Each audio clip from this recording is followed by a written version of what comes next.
Cinema എന്നത് കേവലം 2-3 മണിക്കൂർ നീളുന്ന ഒരു വിനോദോപാധി മാത്രമല്ല, മറിച്ച് മനുഷ്യന്റെ വികാരങ്ങളെ ഏറ്റവും ആഴത്തിൽ സ്വാധീനിക്കാൻ കെൽപ്പുള്ള ഒരു ശക്തമായ കലാരൂപമാണ്. ഇരുണ്ട തിയേറ്ററിലിരുന്ന് വെള്ളിത്തിരയിലെ നായകന്റെയോ നായികയുടെയോ സങ്കടങ്ങൾ കണ്ട് നമ്മൾ അറിയാതെ കണ്ണീർ വാർക്കുമ്പോഴും അവരുടെ വിജയങ്ങൾ നമ്മൾ ആഹ്ലാദിക്കുമ്പോഴും യഥാർത്ഥത്തിൽ അവിടെ നടക്കുന്നത് മനസ്സിന്റെ വലിയൊരു ശുദ്ധീകരണമാണ്. പുരാതന ഗ്രീസിൽ നാടകവേദികളെ കാതസിസ് അഥവാ വികാരങ്ങളെ പ്രകടിപ്പിച്ച് മനസ്സിനെ ശുദ്ധീകരിക്കുന്ന മാർഗമായി ഉപയോഗിച്ചിരുന്നു. അതിന്റെ ആധുനിക വകഭേദമാണെന്ന് മനഃശാസ്ത്ര ലോകം കൈനീട്ടി സ്വീകരിച്ചിരിക്കുന്ന സിനിമാ തെറാപ്പി അഥവാ മൂവി തെറാപ്പി. വാക്കുകൾ കൊണ്ട് പ്രകടിപ്പിക്കാൻ കഴിയാത്ത മാനസിക സംഘർഷങ്ങളെയും ആഴത്തിലുള്ള വൈകാരിക മുറിവുകളെയും സുഖപ്പെടുത്താൻ സിനിമകൾക്ക് കഴിയുമെന്ന തിരിച്ചറിവ് ആരോഗ്യരംഗത്ത് വിപ്ലവകരമായ മാറ്റങ്ങളാണ് വരുത്തിക്കൊണ്ടിരിക്കുന്നത്.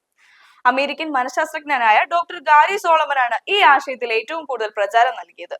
ഓരോ വ്യക്തിയുടെയും മാനസികാവസ്ഥയ്ക്ക് അനുയോജ്യമായ സിനിമകൾ ഒരു ഡോക്ടർ മരുന്ന് കുറിച്ച് നൽകുന്നത് പോലെ നിർദ്ദേശിക്കുന്ന രീതിയാണ്. 3 പ്രധാന മനഃശാസ്ത്ര തലങ്ങളിലൂടെയാണ് സിനിമാ തെറാപ്പി പ്രവർത്തിക്കുന്നത്. ഒന്നാമതായി, കഥാപാത്രങ്ങളുമായുള്ള താതാത്മ്യം പ്രാപിക്കൽ. വെള്ളിത്തിരയിലെ കഥാപാത്രത്തിന്റെ ജീവിത സാഹചര്യങ്ങൾ തന്റെ സ്വന്തം ജീവിതവുമായി സാമ്യമുണ്ടെന്ന് കാണുമ്പോൾ താൻ ഈ ലോകത്ത് ഒറ്റയ്ക്കല്ലെന്ന വലിയൊരു ആശ്വാസം വ്യക്തിക്ക് ലഭിക്കുന്നു. രണ്ടാമതായി, കാതർസിസ് വഴി വർഷങ്ങളായി ഉള്ളിൽ ഒതുക്കി വച്ചിരിക്കുന്ന സങ്കടങ്ങളും ദേഷ്യവും കണ്ണീരിലൂടെ പുറത്തേക്ക് വരികയും മനസ്സിന്റെ ഭാരം ഇറക്കി വച്ചിരിക്കുകയും ചെയ്യുന്നു. മൂന്നാമതായി, കഥാപാത്രങ്ങൾ പ്രതിസന്ധികളെ എങ്ങനെ അതിജീവിക്കുന്നു എന്ന് കാണുമ്പോൾ സ്വന്തം ജീവിതത്തിലെ പ്രശ്നങ്ങളെ മറികടക്കാനുള്ള പുതിയ ഉൾക്കാഴ്ചയും വഴികളും വ്യക്തിക്ക് മുന്നിൽ തുറക്കപ്പെടുന്നു. കാഴ്ചയിലൂടെയും കേൾവിയിലൂടെയും ഓരോ സമയം തലച്ചോറിലേക്ക് വിവരങ്ങൾ എത്തുമ്പോൾ അത് ചിന്താശേഷിയെ അതിവേഗം ഉത്തേജിപ്പിക്കുന്നു. വിഷാദ രോഗം, ഉത്കണ്ഠ, അമിതമായ ഭയം തുടങ്ങിയ ഒട്ടേറെ മാനസിക ബുദ്ധിമുട്ടുകൾക്ക് സിനിമാ തെറാപ്പി ഇന്ന് വളരെ ഫലപ്രദമായി ഉപയോഗിക്കുന്നുണ്ട്. കടുത്ത വിഷാദമുള്ള ഒരാൾക്ക് പ്രതീക്ഷ നൽകുന്ന, ജീവിത വിജയം നേടുന്ന കഥാപാത്രങ്ങളുള്ള സിനിമകൾ നഷ്ടപ്പെട്ട ആത്മവിശ്വാസം വീണ്ടെടുക്കാൻ സഹായിക്കും.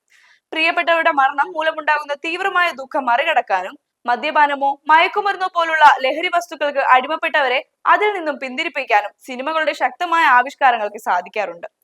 പരാജയങ്ങൾ തളർന്നു പോകുന്നവർക്ക് ബയോഗ്രാഫിക്കൽ സിനിമകളും സ്പോർട്സ് ഡ്രാമകളും നൽകുന്ന ഊർജ്ജം ചെറുതല്ല.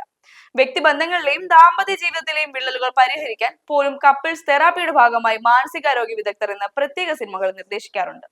വിനോദ വ്യവസായം കേവലം പണം വരാൻ മാത്രമല്ല, സമൂഹത്തിന്റെ മാനസിക ആരോഗ്യത്തെ പോസിറ്റീവായി സ്വാധീനിക്കുന്ന ഒരു വലിയ സാമൂഹിക സേവനം കൂടിയാണെന്ന അവബോധം ഈ ചികിത്സാ രീതിയിലൂടെ ശക്തിപ്പെടുകയാണ്.